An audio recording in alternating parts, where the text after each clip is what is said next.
Tinutubigan na natin yung ating fish pond at nai-set up na natin yung mga battery cage. Ayan, no? Kompleto na yan mga kabokals. Yan na yun. Yan na yung battery cage na gagamitin natin sa ating mga layer. 1, 2, 3, 1, 2, 3, 1, 2, 3. Ayan. So yan po. Ayan, so hanggang dito po. Malawak po yung pinagawa kong balag. Ayan, no? Para talagang pang benta po talagang ating target. Hindi lang po ito aquaponics na para sa content lang, hindi po. Ito po ay talagang ang purpose po nito is kumita tayo, makapagbenta po tayo ng mga produce natin gamit pong aquaponics system. Patola, upo, ampalaya at marami pa pong iba.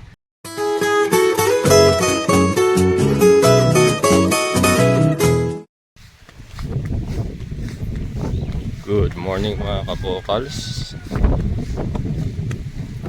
Ayan, so another day dito sa ating aquaponics project.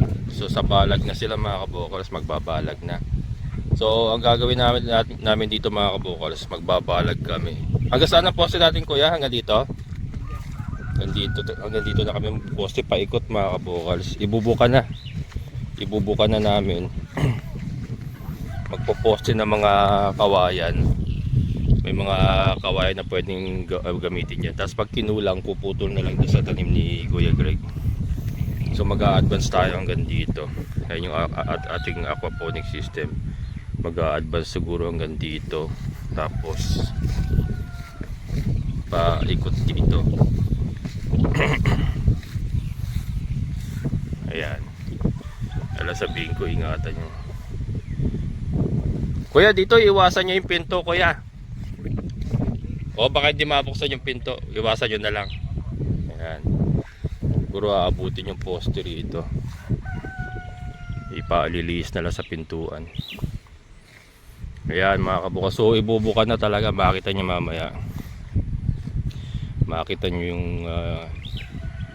itsura nung kalalabasan ng ating balag. So malawak na balag na yan mga kabukas na nakapalibot sa ating aquaponic system. Bumili ako ng saan ba yung binigay ko Kuya Greg, mamaya makita nyo yung panali, tapos alambre na lang pala, alambre na lang daw na mamaya makita naman natin kung paano gagawin. Si Kuya Greg naman kasi ang sanay dyan dahil manananim talaga yan. So sanay gumawa ng mga ganyan yan, ng balag na ganyan. Yung ating ito, na appreciate ko po yung mga nag-comment na dapat daw yung drum na tama naman po. Ang problema po kasi yung budget natin mga kabokals, naubusan na ako ng budget kasi kung bibili pa ako ng drum, marami pa kasing kailangan din katulad niyan. Bibili pa ako ng alambre para sa ating balag. So ito kasi marami akong ganito, marami akong ganyan drum na pinili ko yung pinakamakunat. And then yung mga kabokals, kasi magpipintura naman tayo ng mga brooder, kulungan natin, brooder. May pintura na ako dyan nabili nung nakarambo ko pa, nabili hindi ko pa nagagamit. Pero pag pininturahan yung brooder, isasabay ko na yan, pipinturahan ko din para tumibay ng konti. Ayan. Kasi sa init nga, talagang lulutong talaga yan kasi yan plastic na manipis lang yan. Lulutong talaga. Kaya lang yun nga ang gagawin natin dyan. Para lang kasi mga kabokals, maitakbo na itong ating project. Kaya yung mga available na resources, yun lang muna ginagamit ko kasi limited po ang ating budget. Yan. Naisip ko naman may pintura naman dyan. So yan po pwedeng pinturahan para tumibay-tibay. Tatagal din naman yan pag may pintura mga kabokals, kahit nakabili sa init. Then pwede nating sakluban ng ng protection, lona or pwede natin sakluban siya. Total naka-fix naman yan Hindi naman natin siya palaging bubuksan. Pag bubuksan natin, pag lilinisin natin yung upper filter niya, pwede natin sakloban ng protection para hindi siya masyadong mainitan at lumutong. Yun na lang po yung gagawin natin dyan. Kumbaga kung ano yung available resources, yun gamitin, tapos gawa na lang ng paraan kung paano siya mapapatagal. Yun po yung ating goal. Pero tama naman po, dapat blue drum talaga matibay, pang matagalan talaga. Pero darating po tayo dyan. Nag-umpisa pala naman po tayo. Darating po tayo dyan. Gusto ko lang po kasi talagang patakbuhin yung system para talagang magkaalaman na magkaalam. Gusto ko na kasi patakbuhin mga kabukals kahit wala na tayong resources. Ito nga, ito yung luma nating tungtungan doon na ano, sira na nga ito, ayan o. Sira-sira na. Sabi ko kay Kuya Greg, ayusin na lang niya, gawa na lang ng paraan na mapatibay. Total may mga solid pa naman doon na kawayan yung bayugi ng mga retaso. Bibrace-bracean na lang yan. Para yan na po ang magiging tungtungan ko. Hindi na tayo magpapagawa pa ng ano, ng tungtungan niya na lang, gagawa na lang ng paraan. So yun, gagawa-gawa na lang ng paraan.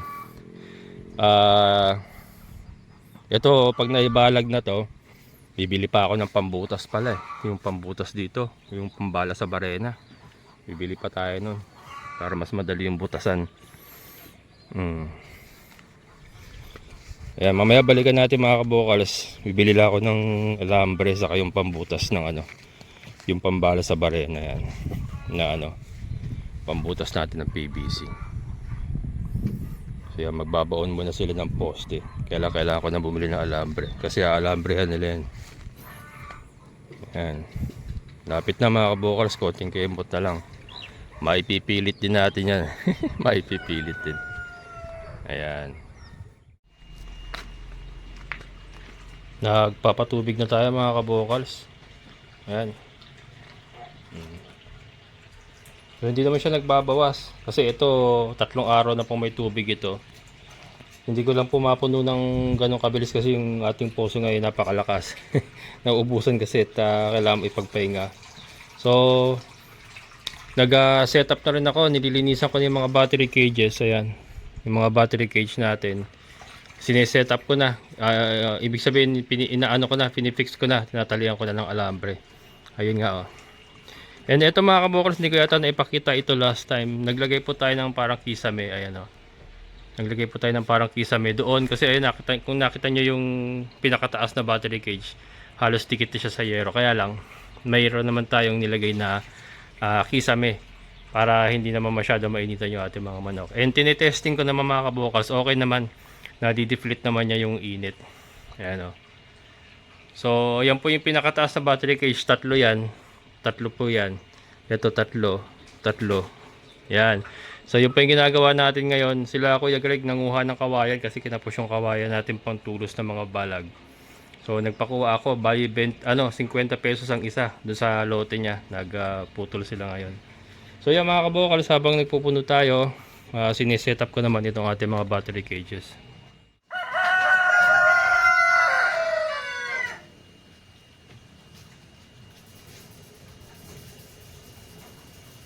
Yan mga kabukals.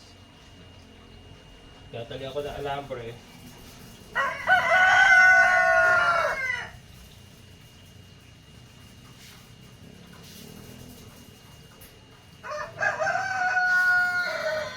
Tumatapak sa ano natin, sa hanger natin. Ibay naman yan kasi naka-welding nga po yan.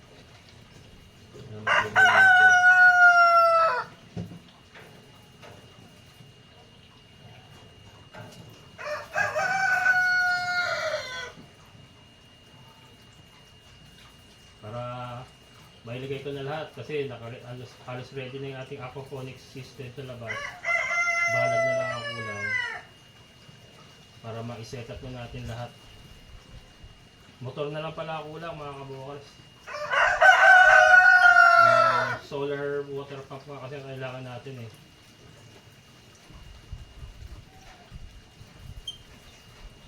Super super overshoot ako sa gastos pero okay lang. Ngayon naman talaga.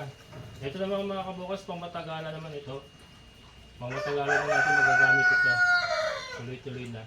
So isang gastusan lang pero tuloy-tuloy naman ang pakinabang ng mga kabukals. Okay lang.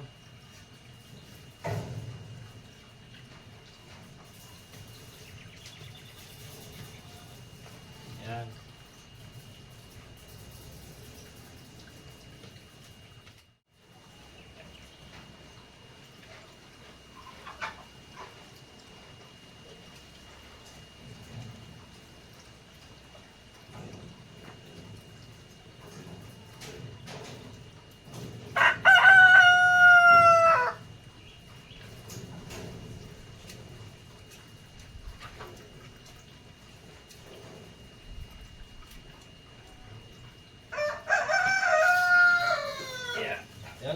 Matibay mga kabokal, no? Nakita niyo naman. Kayang-kaya ako, napakabigat ko.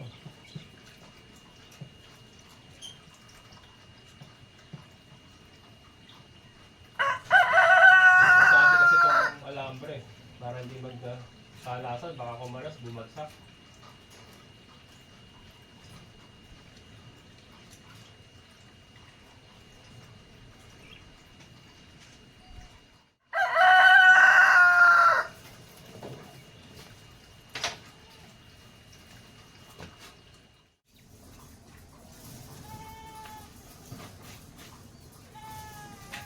Ayan, inuuna ko yung taas mga kabokals.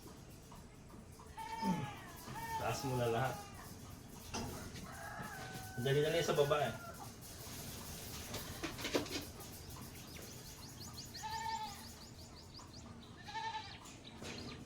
Yan.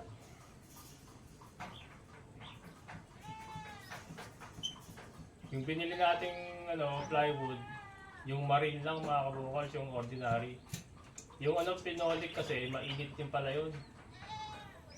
Mas maganda raw itong yung marine, pang kisame. Kaya yun yung binili natin.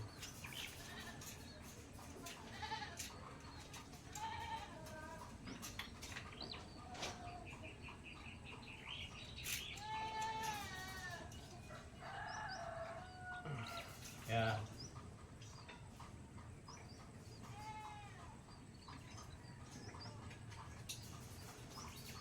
Medyo marami-rami pa itong mga kabokals. Ayusin natin. Bago tayo makapag-operate ulit.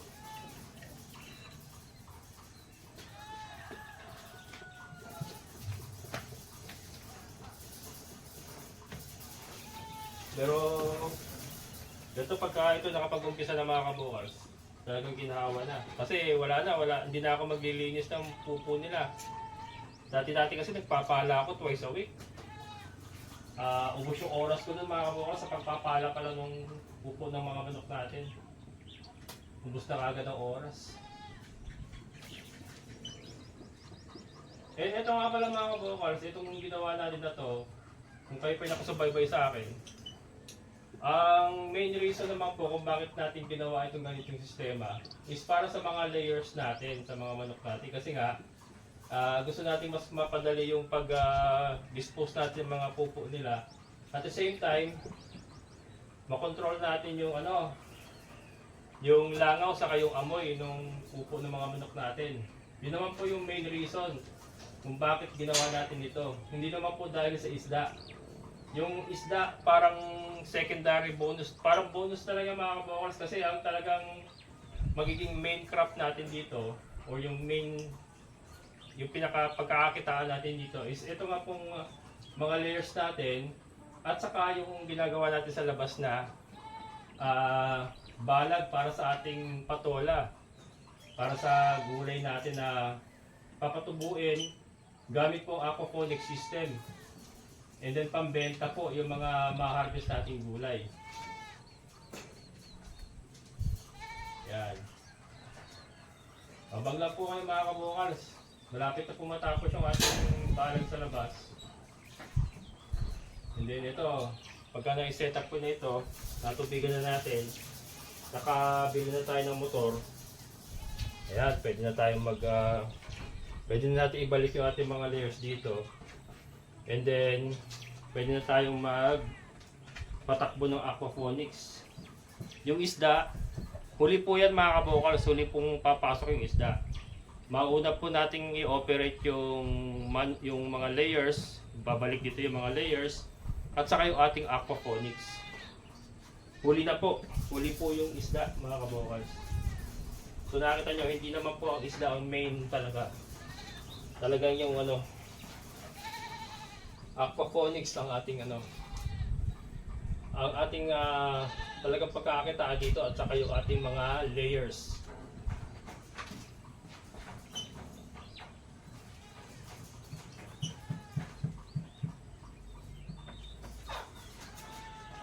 Pero pagka nakapag-isda tayo dito, sigurado na yung pang-ulam natin mga kabokals.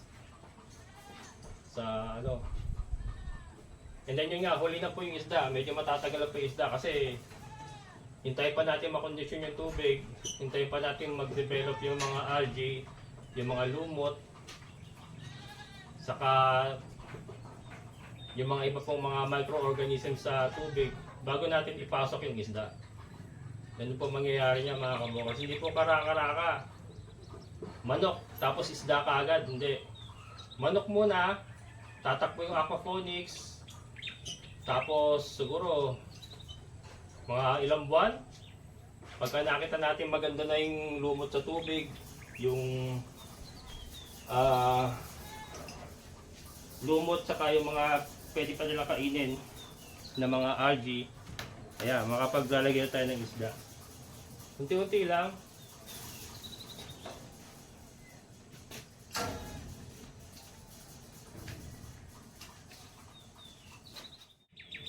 Talagang ano, para pang matagalan pong hanap buhay, kahit dumami pa ang mga tao rito, at least maganda po yung ating sistema. Hindi po tayo may reklamo. Yun na naman kasi punot dulo niya mga kabukals na irereklamo ka. Siyempre pagka masyadong malangaw, maamoy yung lugar mo. Kahit saan naman. Kaya as early as now, dapat ano na natin yun. Pinaghahandaan na natin yun. Kahit wala pa masyadong tao dito, eventually kasi magkakaroon yan. At least naka-plaster na tayo, sabi. Naka-plaster. Naka-plaster na tayo mga kabukals. Kahit gumastos tayo na medyo malaki ngayon, at least yung ating negosyong manukan, layer business, ay magtutuloy-tuloy po kahit dumami mga tao rito. Tuloy-tuloy pa yan. And then meron tayong mataas na bakod. Oh. Hindi nila malalaan na may manok pala dito mga kabukals kung tayo may bakod na mataas. Hindi nila malalaman na may manok pala rito na marami. Kasi yung ating ang sistema ay malinis, walang ano, walang amoy at walang langaw. Yan. Pero sabi ko nga, hindi po ito perfect mga kabukals ha. Wala pong perfecto. Pero at least may ginawa tayo. Then eventually, pagka may mga pagkukulang, madali naman pong gawa ng paraan yan. Importante may sistema.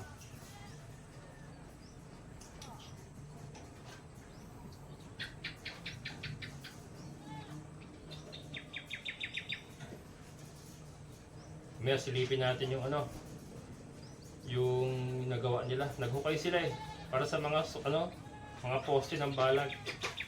Marami palang poste yung kailangan mga kabukals. Akala ko konti lang kailangan poste sa sa balag. Marami pala kailangan kasi sabi ni Kuya Greg, kailangan daw yung maglaban-laban eh. Kaya maraming poste. Yan mamaya makakita nyo. Kaya yun, nag-overshoot kasi hindi na po pwede yung mga kawayan na nakastock natin dyan, yung mga bulok na yung karamihan. Kaya kinulang pa ako ng 19 kawayan. 19 sa 50 pesos ang isa. Yun ang usapan namin ni Kuya Greg. 50 pesos ang isang kawayan na pamoste na. 19 pieces pa yung kukunin nila. Kaya medyo nag-overshoot talaga tayo sa gastos mga kabukals. Wala pa yung motor dyan, hindi pa ako nakakabili ng motor. Pero magagawa naman natin ng paraan yan. Importante na i-plasta na natin itong sistema natin. Kung sabi ko nga, pang matagalan na itong sistema na ito.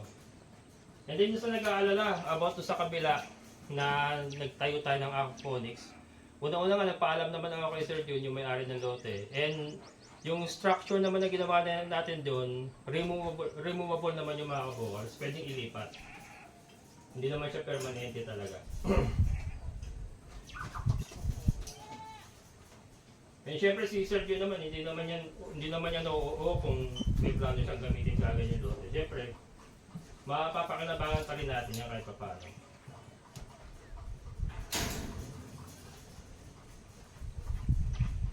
Malay nyo, mga kabukals, malay nyo dahil sa sistemang ito, yumaman si kabukals, mabili natin yung lote ni Sir Jun, di ba? Walang imposible sa tao nagsisikap. Hindi posible yun mga kabokal. Diba? Yan.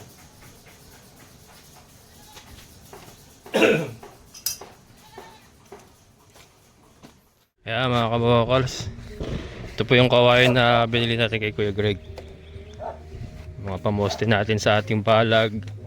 Meron ng iba doon na ano, nauna kanina. Yan. Yan mga kabokals. Yung ano kasi ito yung mga nakatambak natin dati, wala na, bulok na. Bulokis na, bulokis.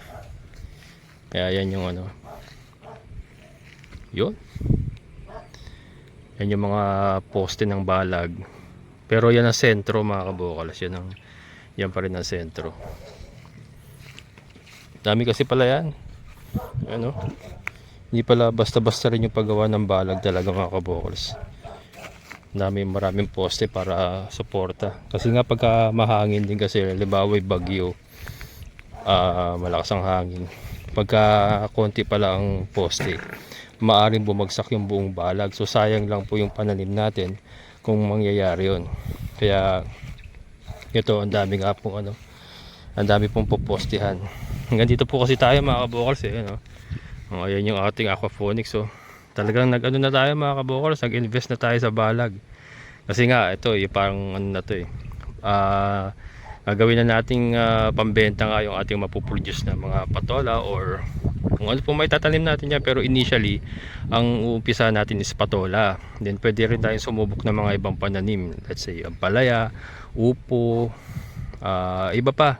Basta po pwede pong gumamit ng balag, yan pong itatanim natin yan. Yung maramihan na talaga, kaya nagpapagawa na tayo ng maganda-gandang balag. Kasi di ba kumbaga naumpisahan na natin itodo na natin mga kabokals, todo na natin. Ito naman pagka nag-click ito, may balik naman yan, babalik naman sa atin yung mga ginastos natin na yan. So yan, mamaya postihan, tutusukan na nila Kuya Greg yan. Tapos may tansi tayong binili, alambre, ayan, alambre saka tansi. Ito hindi siya tansi na ano, pero ito yung ginagamit sa ayan yan po yung tsura nya yan po yung ito po talaga yung ginagamit sa mga balag. Ito 100 pesos itong isang bundle na ito. Hindi, yung pala yung binili ko. Si Kuya Greg pala ito pala yung binili kong bago. Yeah, 100 pesos ito mga kabokals. Yan. So pang balag talaga yan, talagang yun ang gamit niya, matibay daw yan talaga kahit matagal, hindi siya nalulusaw. Kaya yan, yun din po nabibili yan sa bilihan ng mga pang halaman, mga pang spray, abono. Yan, meron dito nagbebenta niyan may tindahan ng ano. Yan Kaya ito sa mga bago sa channel ko, kaya po mataas ang balag natin. Unang-una aquaponics nga po tayo.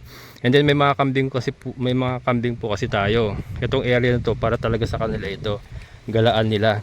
Kaya nakataas po lahat ng balag para yung ating mga kambing magagamit pa rin yung area. So 'di ba? Hindi sayang yung ilalim. Hindi masasaya kasi yung mga kambing natin makapagagala pa rin, makapanginginain pa rin sa ilalim kahit meron tayong tanim sa ibabaw gamit ang ating aquaponics system. Kaya mga kabokals, bago tayo magtapos, so ito na nga, tinutubigan na natin yung ating fish pond at na-set up na natin yung mga battery cage. Ayan, kompleto na yan mga kabokals. Yan na yun. Yan na yung battery cage na gagamitin natin sa ating mga layer 1, 2, 3, 1, 2, 3, 1, 2, 3. Yan. So yan po. So ito, maglalaman ito ng ano ang original na laman nito 4, pero siguro gagawin na natin 3 para maluwang. Ayan. And then yun nga, may kisame tayo para doon sa mga nasa taas, hindi sila masyadong mainitan kasi medyo dikit na sa yero. Ayan naman po kasi mga kabokals wala sa design itong kulungan natin. Hindi naman po kasi ganun kadali magpataas ng bubong dahil napakagastos po niyan, dahil babaklasin po lahat yan para itaas. So ginawa lang po muna natin ng paraan para lang po magamit natin. Pero eventually, di ba sabi ko nga, ang ideal talagang gusto kong aquaponics, meron pong greenhouse sa taas. So malay nyo po, pagka naging okay na lahat, mapa-slab natin to, yung taas, makapag greenhouse tayo. And then syempre itataas natin yung para sa battery cage. So yun po yun. So sa ngayon ganyan lang po muna. At ito yung tubig natin. Siguro mga ilang araw ko itong pupunuin. Pagka napuno na yan, hindi naman na po ano yan, kumbaga nandiyan na yan, hindi naman siya nagbabawas mga kabukal. So far so good, hindi naman nagbabawas yung ating tubig. Yan, so yun, yung ating balag. Teka, labas tayo, mabilisan lang kasi may sound system mga kabukals, baka maano tayo copyright. Pero ayan, okay na po yung ating layer house with fish pond.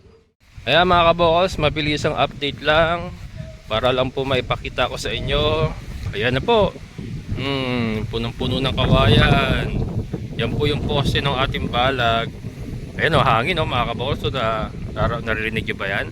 Mahangin po kasi dito sa area natin, kaya kailangan po talaga suportado ng mga poste para hindi po bumagsak yung ating balag. Kasi sayang naman, baka kung kailan malago na yung ating mga pananim, saka bumagsak yung ating mga balag. So sayang naman. Ayun oh, nag-i-sway yung yung mga poste, napakahangin. Kaya doble-doble rin po yung ating mga bakal para po masuportahan yung bigat ng ating mga aquaponics pipe. Pinulaut ko muna yung drum kasi nga pipinturahan ko mamaya mapipinturahan ko pa para po mas tumibay siya. Again, kung ano lang po kasi yung meron, yun lang po muna yung ginamit natin dahil the budget is tight. Medyo naubusan na po tayo ng budget, pero yan naman po yung magtatagal po yan lalo na pagka napinturahan po natin. Ayan, so hanggang dito po, malawak po yung pinagawa kong balag. Ayan, para talagang pang benta po talagang ating target. Hindi lang po ito aquaponics na para sa content lang, hindi po. Ito po ay talagang ang purpose po nito is kumita tayo, makapagbenta po tayo ng mga produce natin gamit pong aquaponics system. Patola, upo, ampalaya at marami pa pong iba. So ayan mga kabokals, hanggang dito na lang. Bukas uli. Maraming salamat sa inyong muling pagsama. Amazing na buhay.